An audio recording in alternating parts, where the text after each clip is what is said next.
আর ধাক্কা দিয়ে বের করে দেওয়া হবে। হায় হায়, চাকর দুর্জয়ের মা তো লোন নেওয়া ব্যাংকের টাকা পরিশোধ করতে না পারায় ব্যাংকের লোকেরা চাকর দুর্জয়ের মাকে বাড়ি থেকে বেরিয়ে যেতে বলল। দুর্জয় তো তা শুনে দৌড়ে তার মায়ের কাছে চলে আসলো। আর এদিকে তো 500 কোটি টাকার লোভ সামলাতে না পেরে 500 কোটি টাকা আবারও ইনভেস্ট করবে। আর এইদিকে দুর্জয় শিকদারকে একদম নিঃস্ব করে দিবে। চাকর যখন মালিক নাটকে 4 নাম্বার পর্বে এমন মজার ঘটনা ঘটে যাবে। বিস্তারিত জানতে চ্যানেলে নতুন হলে চ্যানেলটিকে সাবস্ক্রাইব করে দেন এবং সেই সাথে ভিডিওটা লাইক করে দেখতে থাকুন। ছবি ওয়ার্স চাকর যখন মালিক নাটকে 4 নাম্বার পর্বে শুরুর দিকে আপনারা দেখতে পারবেন যে দুর্জয়ের মায়ের জন্য অনেকগুলো ফল এনেছে, যার কারণে দুর্জয়ের মা ফলগুলো নিতে চায় না, কিন্তু দুর্জয় ইমোশনালের সাথে বলে, যার কারণে একটা পর্যায়ে দুর্জয়ের মা কিন্তু ফলগুলো নিয়ে নেয় এবং সেই সাথে দুর্জয়কে সহ ফলগুলো খাওয়ার উদ্যোগ নেয়। এবং এদিকে আপনারা দেখতে পারবেন যে শিকদার এবং শিকদারের মেয়ে আবারও টাকাগুলোর সামনে যাবে এবং সেই সাথে শিকদারের মেয়ে শিকদারকে বলবে, বাবা তুমি কালকে রাতে কি ঘুমাতে পেরেছো? আমি কোনোভাবেই কিন্তু ঘুমাতে পারিনি, এতগুলো টাকা নিয়ে চিন্তা করেছি এবং সেই সাথে একটা জিনিস ভেবেছি, তুমি যদি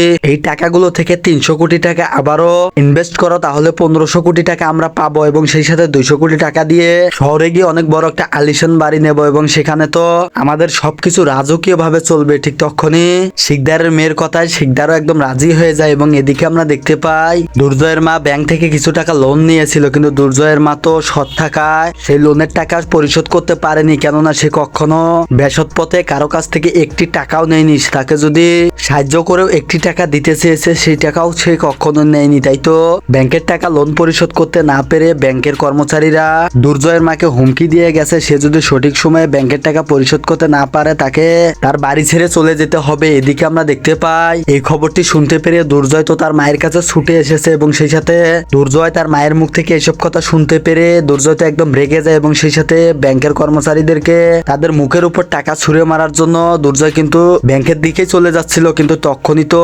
শিকদারের মেয়ে দুর্জয়কে ডাক দেয় এবং সেই সাথে দুর্জয়কে নিয়ে গিয়ে শিকদারের মেয়ে দুর্জয়কে বলে, তুমি তো অনেক ট্যালেন্টেড, তুমি যদিও চাকরের কাজ করেছো কিন্তু ব্যবসায়িক যে আইডিয়া সেগুলো সবকিছু ভালোভাবে মনে রেখেছো, তুমি সবকিছু জানো। ঠিক তখনই যখন দুর্জয় শিকদারের মেয়েকে ম্যাডাম বলে ডাকে, শিকদারের মেয়ে তো তখন দুর্জয়কে বলে, তুমি চাইলে আমার নামও ধরে ডাকতে পারো। ছবি আর আশা করি তো আপনারা বুঝতে পারছেন যে চাকর যখন মালিক নাটকটির মোড় কোন দিকে ঘুরে যাচ্ছে। ছবি আর চাকর যখন মালিক নাটকের 4 নাম্বার পর্বে এমন মজার ঘটনাগুলো কিন্তু দেখতে পারবেন এবং সেই সাথে চাকর যখন মালিক নাটকের 4 নাম্বার পর্বটি যদি দ্রুত গতিতে দেখতে চান, মানে অফিসিয়াল ভাবে ইউটিউবে যদি আপলোড করে দেওয়া হয়, যদি আপনারা দেখতে চান তাহলে শুধু 5000 লাইক আপনারা যত দ্রুত কমপ্লিট করে দিবেন তত দ্রুত কিন্তু চাকর যখন মালিক নাটকের 4 নাম্বার পর্বটি ইউটিউবে অফিসিয়াল ভাবে আপলোড করে দেওয়া হবে, আপনারা দেখে নিতে পারবেন। ছবি আর আশা করি সবকিছু বুঝতে পারছেন এবং সেই সাথে আজকের ভিডিওর আপডেট এ পর্যন্তই ছিল। ভালো থাকবেন, সুস্থ থাকবেন, দেখা হচ্ছে পরবর্তী কোনো ভিডিওর আপডেট নিয়ে।